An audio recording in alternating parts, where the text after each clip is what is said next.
This is great. The shirts that Frankie and I both have on right now is by two-spirited Ojibwe artist Patrick Hunter. He's going to commemorate National Indigenous History Month in a special way with us after the break. Good morning. This is Breakfast Television.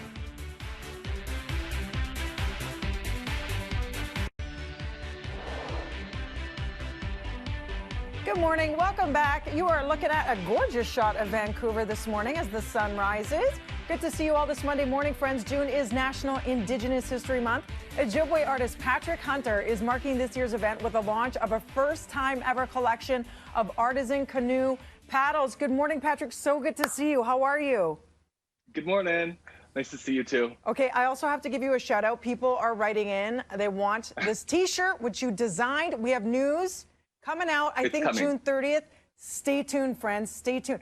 Your work is stunning, no matter what you do. Can you talk to us about how this idea came to be, this collaboration with these beautiful paddles and your gorgeous artwork? Sure, yeah. Canada Canoe Paddles reached out to me, I think earlier this year, maybe May. And, you know, they have on their website, they have a couple collaborations with CDC and the Tragically Hip. And I guess they wanted to be better allies to Indigenous folks and tell our stories through this really cool paddle project. And that's sort of how it got started off. And luckily for them, I have like a lot of artwork that's in digital format. So they were able to pick and choose ones they thought would resonate with Canadians. Gorgeous. And you could see how well made they are. Your artwork is stunning. And there's the numbers here. Like this says 4 of 300, right? For authentication. I got 1 of 300 over here. Of course you do. As you well should. Why the canoe paddle? I think, you know, it's not only a thing, you know, Canadiana, you know, it's also a lot of cultures around the world have used canoe paddles to travel around it as a mode of transportation. So it resonates with not just with Indigenous people, but all kinds of people from around the world. You said it. Patrick, talk to us about how you would describe your art style. It's so gorgeous. So I think the lens you need to look at when you're viewing Indigenous artwork or woodland artwork is pretend you have X-ray goggles on and you can see the spirit of what it is you're looking at. And that's sort of the lens you should, you know, try and put on. I know Norval Morisseau is an inspiration for you. I was surrounded by the gorgeous sculptures and artwork at the McMichael Art Gallery that's located in Kleinburg, Ontario. And you're saying there needs to be more Indigenous art represented in Canada. Do you think it's changing? I think slowly but surely. And, you know, the intention behind my work in the last few years has gone from just putting artwork on people's walls, but putting it into more public spaces. So people can grow up the way that I did, being very, very proud of where I come from and my culture. Like I grew up in Red Lake, Ontario. Norval Morisseau's work is all over that town.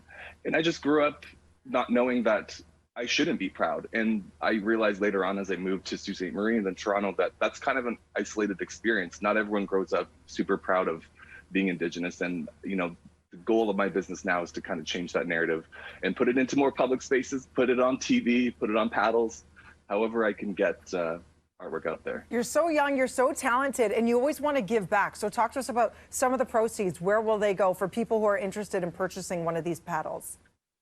Sure. So born out of the pandemic was a virtual paint class that I started offering.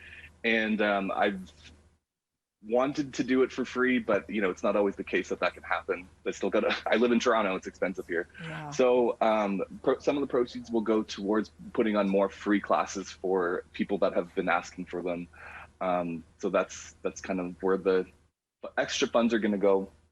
And yeah, that's where they're going. Stunning. Everybody go to CanadaCanoePaddles.ca to learn more, to buy a paddle, to support it. Gorgeous.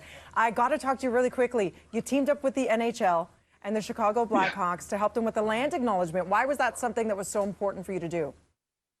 Well, they're such a recognizable team, and it was interesting to work with them right away. They're interested in changing the narrative for their fans as well. Like they realize that they have kind of a logo that is not the most positive in the world. So wanting to kind of take this long route of reconciliation through a very public land acknowledgement was what they wanted to do. And I helped them with the florals that you can kind of see in the background there. And I think, you know, when you're a little kid or even an elder growing up loving hockey, to see yourself reflected on television is probably just an insane feeling. And again, it's like, let's create positive memories for these people, or for my people, instead of really negative ones. Yeah, Patrick, you keep putting so much beauty into the world. You're so inspiring with your work and the way you give back. You're such a star for a million reasons. So thank you so much for being here today. Everybody, get your hands on these gorgeous paddles by going to CanadaCanoePaddles.ca. Yes. Have an amazing day. Love to you, Patrick. Good to see you. Bye. Thanks for wearing the shirt. Oh, are you kidding? It's beautiful. We all love wearing them today. Thank you so much for this gorgeous artwork. And again, stay tuned June 30th for that announcement on these T-shirts and how you can get your hands on that too. More BT to come. Good Monday morning, everybody.